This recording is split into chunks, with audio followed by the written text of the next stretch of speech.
rolling. Hey, Scott from musicplayers.com, here with Nick from Antelope Audio. First, you know them for all of the amazing audio interfaces and clocks for years, but now this is something totally new and really innovative. So Nick, tell us about this. Right, well, this is our first loudspeaker ever. And obviously, you know, you've been an Antelope user, so you know that we make interfaces, we make mastering grade converters, modeling mics, effects, right? But we've never ever built a loudspeaker. So, you know, when you do something for the first time, you gotta do it right. And I think the key point of this speaker is really attention to the detail that we went into, just to make sure that we're gonna get a really transparent loudspeaker, very clean sound, very natural sound, but also extended way down to 35 hertz, which is very, you know, odd for something that is that large. And the key here is, you're looking at it on the front, it might seem like, oh, that's just a two-way speaker with an 18 driver. There's actually 4 drivers in here. So that is a coaxial driver that does both the Twitter and the mid-range function. And that's, you know, other manufacturers. That just looks like 3. There are 3 there. Oh, but there's the 4th one on the inside. Right, there you go. So the speaker is called Atlas i8, and the i8 stands for isobaric 8-inch drivers, right? So we've got 2 of these 8-inch drivers actually. One's where you see it, where it's supposed to be, and the other one's right behind it, right? And that is what allows us to extend the frequency response down to 35 hertz. You wouldn't be able to do it in a box of this size with drivers of that size. And of course, we could have gone for a much bigger enclosure, right? In fact, it probably would have cost us the same money to manufacture it. However, that's much more convenient. If you wanted to put that on the ceiling for an Atmos rig, you have full range speakers in this size. It's just absolutely great. Yeah. Now, what's the key here? What's the idea of that? Well, usually when the enclosure is sealed at the back, you're going to have a lot of pressure created by the loudspeaker, you know, moving back and forth, right? When you have the second driver, you can actually regulate that pressure and manage it in a different way. And that is where we get the extra power in the low end. Yeah, it's a design that was done already in the 1950s. I was going to say, this had to have been some technology that, some concept that happened years ago. I think this is Olsen actually designed, you know, first speakers like that.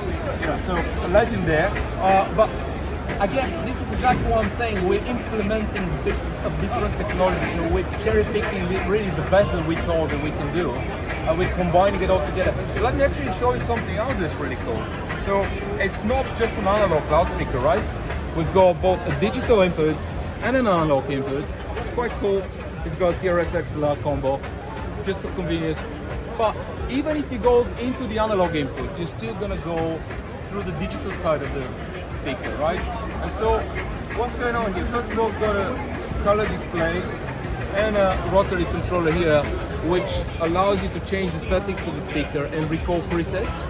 But you could also do that over USB, so you don't necessarily, you know, have to go to the back of the speaker and, you know, tweak it. It's not very convenient probably.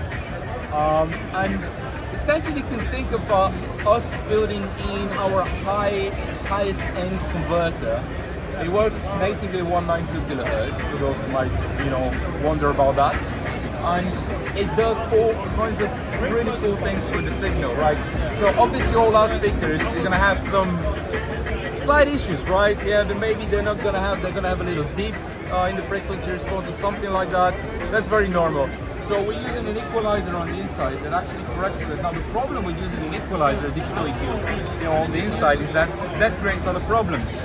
And we know about this and we wanted to avoid that. So we're using actually 2 sets of filters. We're using FIR and IR filters in conjunction. And essentially what that does is that we don't only get flat frequency response, but also get a really good phase response and a really good transient response, which allows for that punch, you know, when the kick hits, it hits you in the chest and you feel it. It's tight, short, you know, focused sound. And that's what we're really proud of. I think that's the key here. Do you have pricing yet for North America? We're looking at roughly $2.5K US dollars for one speaker. Yeah. And so when do you think we're going to see that? When are you going to be available? Q2. Okay. plus minus, I guess, a month or so, but you know, we're hoping sooner. We actually have most of the stuff manufactured already. Got the enclosures, drivers and all that. We just need a few little components, but we're getting there. I should probably also mention that there's going to be an optional bracket system here for mounting, and also that the amplifiers on the inside are also custom made. So a lot of things here are custom made, right? The amplifier on the inside is a Class D, which can be a good and a bad thing.